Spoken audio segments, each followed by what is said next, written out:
Most of this workshop is going to be spent in small groups, making your own advocacy and action plans.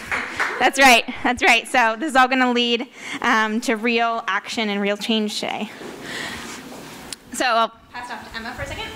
So Engine is a nonprofit advocacy organization. We work with startups. We're located here in San Francisco, and then we also have offices in New York City, and then Brooke is in DC. And so we work with startups basically to advocate for issues that impact the entrepreneurial ecosystem and make sure that we're bridging the gap between startups and policymakers. So a lot of this conference, we've talked about, how to diversify this industry, and we've talked about entrepreneurs, we've talked about VCs, investors, companies, individuals, and we've kind of talked about government, but in case you need a reminder or a refresher around how government can make a difference in this space, they can make a difference in so many ways if we know how to advocate and if we know how to tell them what we need to see. So here are just a few examples of the ways that actually government policy really can impact this space. So we're not going to give you a full civics lesson because you probably have some background in how government works, but we wanted to go through the various levels at which you can advocate for policy change. And so there's the federal level, which is what we have up here now. This level is very important because any changes made at the federal level do impact all of the United States. And so this is also a level that is, a great place to advocate for change. Prior to my role at Engine, I actually worked on Capitol Hill in the United States Senate and saw firsthand how constituents from various districts and states coming in to talk to their congressmen or women and talk to their senators about policies that matter to them, meetings, calls, letter campaigns, can really make a difference. So the next one is obviously state government. How many of you here are from California? Okay, a few Californians. How many of you are from outside California? Okay, so we've got a number of states represented here.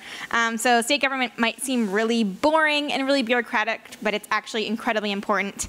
And if you live in a state like California, it's one of the biggest states in the country, has huge impact, immense power, and the policies that a state government like California or wherever you all are from can set really important precedents. And just a few examples here in California is there's a bill, I think, going to the governor's desk soon that's going to be one of the toughest equal pay acts in the country.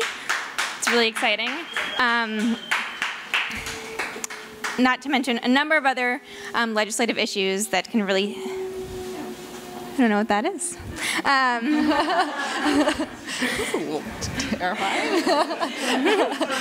Anyway, state laws can set really important precedents for the rest of the country to follow, so not to be overlooked.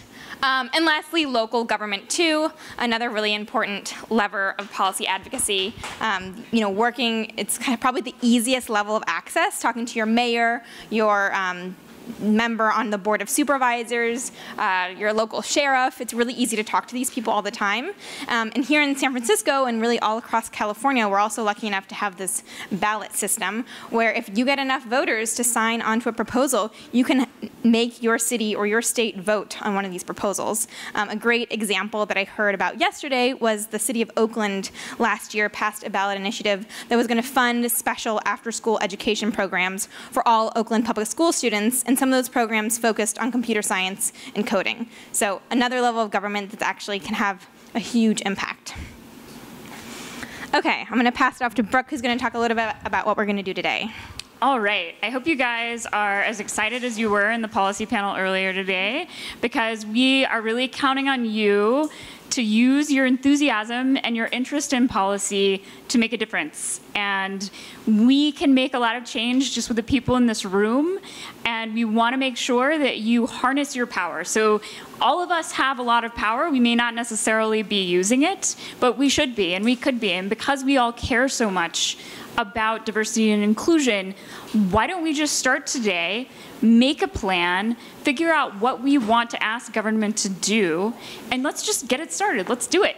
So we're going to ask you to break into small groups, however many people you feel comfortable with, like 5 to 8 probably, or just whoever's around you. And we have this list of some proposed problems and some proposed solutions. You don't have to use this list. You can come up with there are plenty of problems to pick from in this world, and you can come up with your own, and you can come up with your own solution. We also propose some potential ideas just to sort of get you thinking about what some potential policy solutions are. If you have any questions, Desiree, Emma, Anna, I will be floating around the room, and so just ask us, and we are here to help. There are also a lot of great policy people that I see in this audience. A lot of you guys, you know what you're doing, and so you can answer your own questions. I hope that this is not, I don't know, this sound is kind of freaky. Anyway, so we're gonna let you break out into groups. We're probably gonna give you, I don't know what time it is now, probably like half an hour, yeah, 20 minutes, 25 minutes. And then we're going to ask someone from each group to talk to the rest of the room and to just pitch us on what your idea is for change and why the rest of us in this room should help you enact that plan going forward after this conference. So we really want to focus on what can we do, what can we take out of this conference and start doing. So we have an email group that we set up. You can sign up for it over at the door, where we want to continue this conversation. We want these groups to get together and just do something. Let's do something. Awesome. I heard so many fantastic conversations about issues, solutions, people to target, people to talk to, crazy hashtags, crazy ideas to get the IRS to force people to show their gender pay gaps, all sorts of things. So now what I'd love for one representative from each group to give a very short, I know there's so many nuanced, complicated, big issues that we're talking about, but try to keep it short, pitch to what is your campaign, why should we all join you in your campaign to make this change, and what the solution is. So again, just keep it succinct. I know these are big issues to talk about, so we can make sure everybody gets a chance to go. So which group would like to start? We'll start here, and then we'll pass the mic around to the back. So really quick, you have like 1 minute. 1 minute? All right. Carla, can you time me? I got you. All right, how's it going, guys? I'm Dave, founder of Tech Miami down in Miami, Florida. So what we talked about is we came up with our own problem and solution. The problem is the civic innovation economic development model is broken. So the solution is building a model of inclusion through entrepreneurship at the local level. So we identified 4 major policy aspects. The first starts with community development block grant money and repurposing it instead of going to different charity models and jobs training to actual entrepreneurship and local living economies. The second is building the digital infrastructure. So 1 in 5 people nationally doesn't have access to internet. It's a basic Maslow need, as people from Salesforce have talked about. In Miami, we're down to 1 in 4. So it's having policy that has people that have access to digital tools and digital infrastructure. The third is meeting other Maslow needs. So being able to have access to hacker spaces and maker spaces in your local living economy. The Healthy San Francisco was something that we talked about as a success model for building that inclusiveness. So it's important to join us because we have to build a resilient economy if you want to really talk about inclusion and make it sustainable and repurpose the funds that matter for the country. Awesome. Thank you. Sorry. Back there.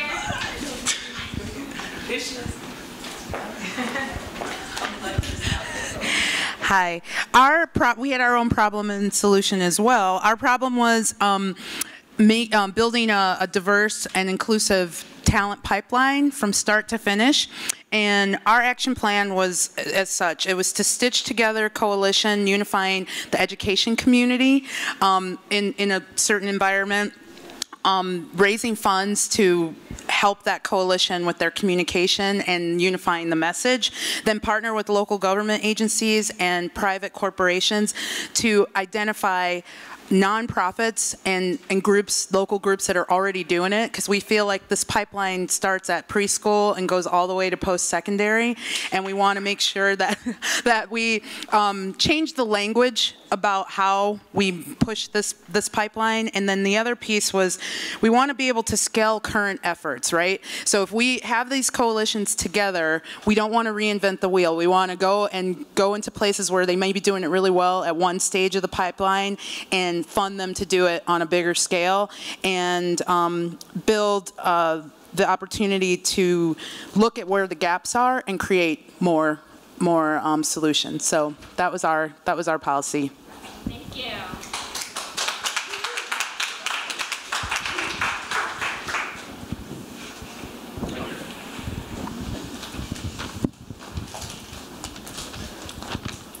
The problem that our group focused on was the gender pay gap. And the first thing that we thought about was that it's obviously, like all these problems, very complex and multifaceted issue. And Tara talked about some of her work with the White House getting venture capitalists to report gender disparity with the entrepreneurs they were funding. And similarly, we thought that the way we would get this kind of advocacy started was with a roundtable of parties who are already involved with this issue or thinking about it, and getting them to talk about it together.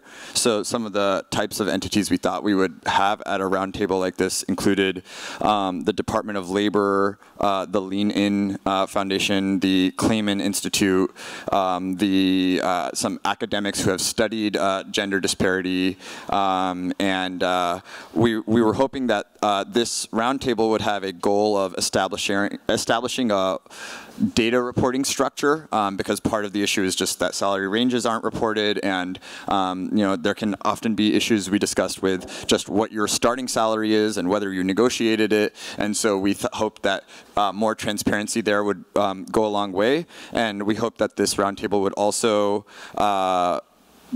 argue for community outreach campaigns for the Lilly Ledbetter law, and just making employees as well as employers more aware of the truth. And so hopefully that would be a means of developing a campaign, and we would have media consultants involved to just make people more aware about this.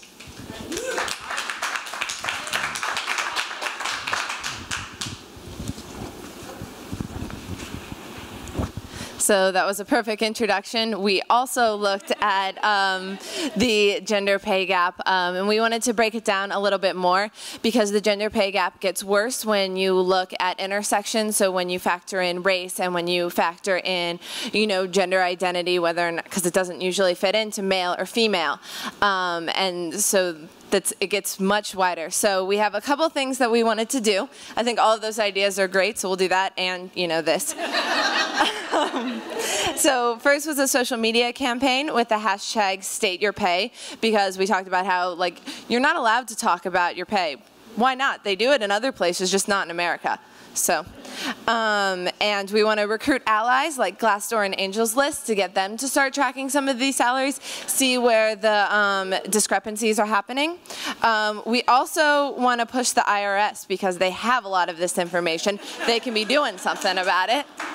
And then lastly, we talked about teaching negotiation tactics, particularly when people are about to take jobs. So a couple recommendations that I have for that is, if you've read the book Ask For It by Linda Babcock, it's really great. It's occasionally not super inclusive of races, though, so keep that in mind. Also check out Smart Start workshops by the AAUW.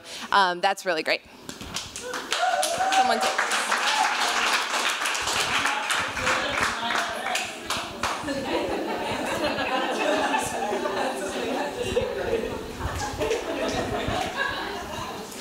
All right, thank you guys so much. This was such an energetic, enthusiastic, encouraging few minutes that everybody was talking together and coming up with great solutions. So we want to continue this conversation. These are issues that we, Engine, are going to be working on and are committed to working on. So if you want to be part of that conversation, if you want to come to some of our roundtables, if you want to contribute just on an email list where we're sending around ideas and talking about how to get some of these plans into action, make sure you've signed up on these lists that are going around. There are more at the door, and hopefully we can stay in touch and continue seeing these things come to fruition.